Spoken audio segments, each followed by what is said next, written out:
Everyone, good morning, welcome back to the channel. আশা করব প্রত্যেকে ভালো আছো, সুস্থ আছো, আমরাও ভালো আছি।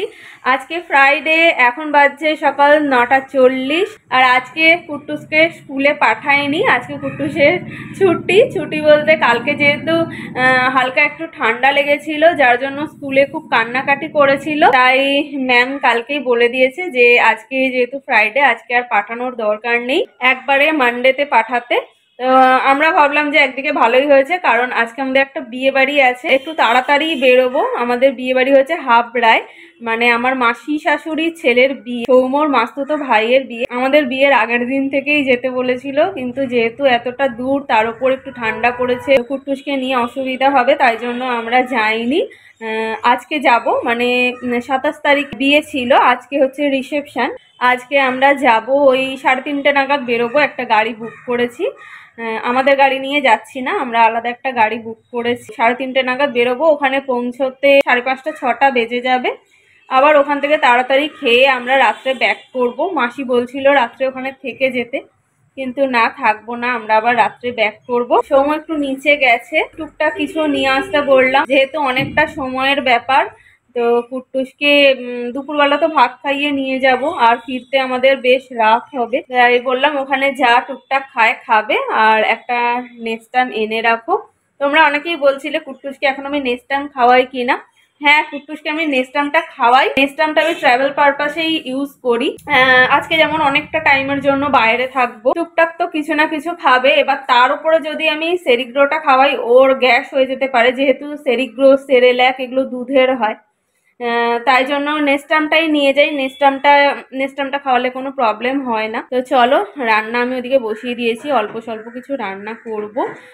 আজকে আর বেশি রান্নার ঝামেলা করব না, যেহেতু তাড়াতাড়ি রেডি হতে হবে। আর যেহেতু বিয়ে বাড়ি বলে যাচ্ছি, একটু সাজগোজ করব, শাড়ি টাড়ি পরবো। সৌম্যকে বললাম আমার তো টাইম লাগবে, ওই 2টো থেকেই আমি রেডি হব, তবে 3:30-র মধ্যে কমপ্লিট হবে। তো চলো, ব্লগটাকে স্টার্ট করছি। সারাদিন যা করব পুরো ব্লগটা তোমাদের সাথে শেয়ার করব, তোমরা চেক করতে থাকো। দেখো, অনেকদিন এই প্যালেটটা ইউজ করা হয় না, তো মেকআপ করলেই একমাত্র এই আই প্যালেটটা ইউজ করি। আজকে অনেকদিন পর বের করলাম, বের করে দেখছি এই যে দেখো, ড্যাম্প হয়ে গেছে। সৌম্য বলছে তোমার আর আই প্যালেট নেই? আমি বলছি না, আমার আর আই প্যালেট নেই, যেহেতু এটাই, এর মধ্যে প্রচুর কালার আছে, আমার এটাতেই হয়ে যায়। এই পিঙ্ক কালারটা আমার লাগবে, এগুলো আমার লাগবে না। তো আজকে আপাতত ইউজ করে নিই।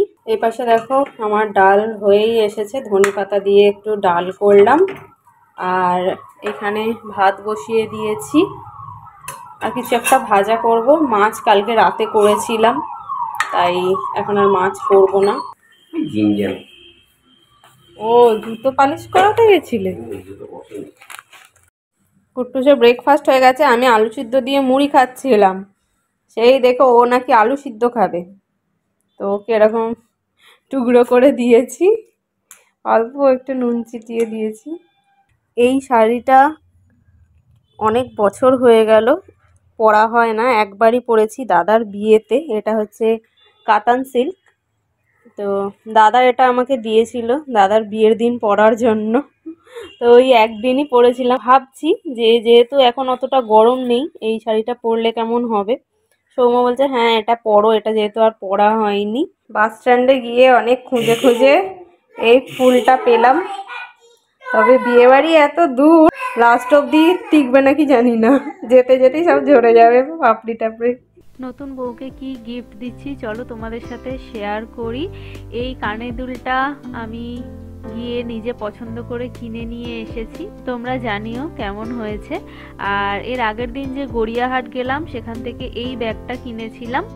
ব্যাগের আমার ভীষণ শখ, তাই সুযোগ পেলেই গড়িয়াহাট গিয়ে আমি একটা একটা করে ব্যাগ কিনে আনি। আর ব্ল্যাকই নিলাম, যাতে সব রকম ড্রেসের সাথে নেওয়া যায়। তার সাথে দেখো এই জুতোটা নিয়েছি, এই জুতোটার হিলটা একটু বেশি। বিয়ের আগে আমি প্রচুর হিল পরতাম, যেহেতু আমার হাইটটা একটু শর্ট, কিন্তু এখন সেইভাবে হিল আর পরি না। এই জুতোটা নিলাম স্পেশালি শাড়ির সাথে পরার জন্য, শাড়ির সাথে একটু হিল না পরলে ভালো লাগে না।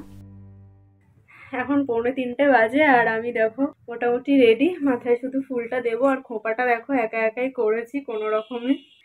চলো টুকটাক একটু গয়না পরে নিই, আর শাড়িটাও পরে নিয়েছি। আমার নিচের ফ্ল্যাটে এক দিদি আছে, ওর কাছে গেলাম, বললাম একটুখানি ধরে দাও, পরে নি। তা চলো তাড়াতাড়ি সাজটা কমপ্লিট করি। এখন বেজে গেছে 3:20 আর আমি দেখো পুরো রেডি হয়ে গেছি। তোমরা জানিও আমার সাজটা কেমন হয়েছে। আমাদের গাড়ি চলে এসেছে, চলো এবার নিচে যাব। শোনাই এদিকে তাকাও। রেডি তুমি? কোথায় যাচ্ছ? আমি বিয়ে যাচ্ছি। তুই বৃষ্টি হচ্ছে, বাবা বাবা বৃষ্টি হচ্ছে। চলো। বাইরে বেরিয়ে দেখলাম এক ফোঁটা বৃষ্টি পড়ছিল। তারপরে কিছুটা রাস্তা আসার পর দেখলাম বৃষ্টিটা একদম থেমে গেছে। তবে আজকে খুব একটা বেশি ঠান্ডা নেই। কুট্টুস তো গাড়ির মধ্যে বেশ ঘাম ছিল। এখন সন্ধ্যে 6টা বাজছে আর আমরা দেখো পৌঁছে গেছি মাসির বাড়িতে। মাসির বাড়িতে এসে আমরা 1 ঘন্টা মতন ছিলাম, সবার সঙ্গে দেখা টাকা করলাম, করে এখন সোজা চলে যাব লজে, যে লজটা বিয়েবাড়ির জন্য ভাড়া নেওয়া হয়েছে। ওখানেই রিসেপশন পার্টি হবে। তো মাসির বাড়িটা দেখো সুন্দরভাবে সাজিয়েছে, বেশ ভালো লাগছিল দেখতে। দেখো চলে এসেছি লজে, লজটাও খুব সুন্দরভাবে সাজিয়েছিল। চলো এবার ভেতরে ঢুকবো।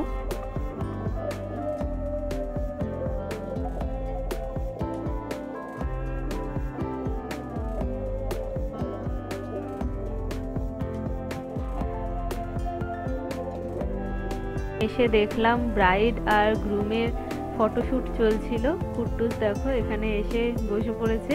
আমরা এসে দেখলাম বেশ ফাঁকা ফাঁকাই ছিল, এখনো সবাই এসে পৌঁছয়নি। বাড়িতে তো দেখলাম এখনো সাজগোজ চলছে, অনেকেই বাড়ির বউরা এখনো সাজছে।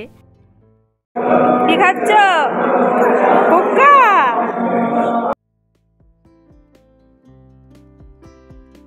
এখানে আমরা কিছু ফটোশুট করছিলাম, ক্যামেরাম্যান আমাদের বেশ কিছু ছবি তুলে দিয়েছে, তার সাথে আমিও কিছু সেলফি আর ভিডিও তুলে নিলাম। এই হলো আমাদের নতুন বউ আর এই হলো আমার দেওর। দেখো সৌমর সাথে বেশ মুখের মিল পাবে। আর এই হলো মাসি। মাসিকে বললাম যে চলো তোমার সাথেও কিছু ফটো আর ভিডিও তুলে নি। আর মাসি যেহেতু আমার ভিডিও দেখে তাই দেখলাম মাসিও ভিডিও তুলতে বেশ ইন্টারেস্টেড। আচ্ছা, আলফা বলছে আমি ওর ভিডিও করে দিই না, না ও বলছে সবার বড়া নাকি করে দেয়, আমি নাকি করে দিই না। এই তুই মার ভিডিও করছিস না কেন রে? মার ভিডিও করছো না কেন? সৌম এখানে কাবাব খাচ্ছিল, তাই আমি বললাম কুট্টুসকেও একটু খাইয়ে দিতে। পকোড়াটা কুট্টুসকে বেশি দিই না, যেহেতু ওটা তেলে ভাজা। কাবাবটা কুট্টুসকে খাওয়াই। আর সৌম খেয়ে বলল একদমই ঝাল নেই, তাই কুট্টুসকে 2টো কাবাব খাইয়ে দিল। আর এখানে দেখো সবার সঙ্গে অনেকদিন পরে দেখা হচ্ছিল, ওই জন্য সবাই একসাথে গল্প করছিলাম। আমি বিয়ের পরে মাসির বাড়িতে 2-3 বার এসেছি, কিন্তু কুট্টুস হওয়ার পর আর আসা হয়নি। কুট্টুসের অন্নপ্রাশনের সময়ও মাসি যেতে পারেনি, যেহেতু শরীর খারাপ ছিল। তাই কুট্টুসের সাথে সবার প্রথম দেখা। চলো এবার আমিও টুকটাক কিছু খেয়ে নিই।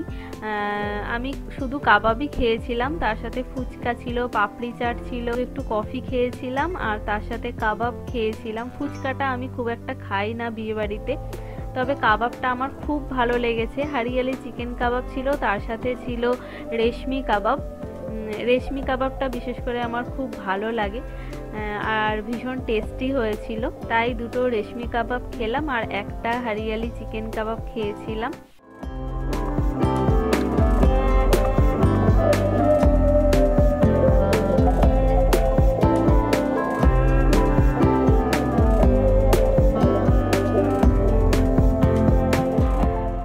এখন 8:45 মতন বাজছে। ফার্স্ট ব্যাচ বসে গেছে। সৌমকে বললাম যে চলো এবার আমরাও বসে পড়বো, কারণ আমাদের 9:30টায় বেরিয়ে যেতে হবে এখান থেকে। তো তাই ড্রাইভার দাদাকে ফোন করলাম, বাইরে থেকে ডেকে নিলাম, বললাম আমাদের সাথে বসে খেয়ে নিতে। মাসিও তাই বারবার বলে দিল। তো আমরা খেতে বসে পড়েছি। চলো তোমাদের সাথে মেনুটা শেয়ার করে দিই। খুব ভালো মেনু হয়েছিল। ফার্স্টেই ছিল ফিশ বাটার ফ্রাই, তারপরে ছিল কুলচা, তার সাথে নবরত্ন কারি, তারপর ছিল সাদা ভাত, সাথে ভেটকি মাছের পাতুরি, তারপর জাফরানি পোলাও, তার সাথে mutton rogan juice. Soumya mutton খায় না, তাই ও চিকেন খেয়েছিল।